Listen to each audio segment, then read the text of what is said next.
La ciencia, la tecnología y la innovación son elementos que contribuyen al progreso de las sociedades. Sin embargo, este progreso social depende completamente de la educación y en particular de la educación científico-tecnológica y matemática, la educación STEM. Ciertamente, la educación STEM debe velar para formar futuros y futuras profesionales que puedan seguir innovando e investigando desde un área mucho más equitativa y diversa. Pero también la educación STEM debe desarrollar las habilidades del ámbito científico, tecnológico y matemático de los y las jóvenes independientemente de sus elecciones profesionales futuras.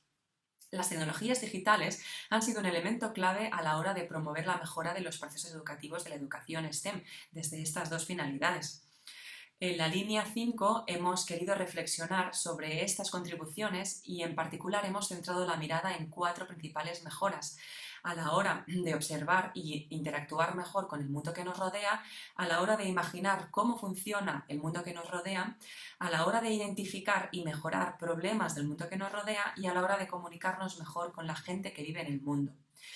Nuestra finalidad ha sido caracterizar experiencias educativas concretas donde el uso de las tecnologías educativas, independientemente del contexto educativo, haya promovido estas mejoras a la hora que identificar cuáles serán los retos de la educación STEM en los siguientes años.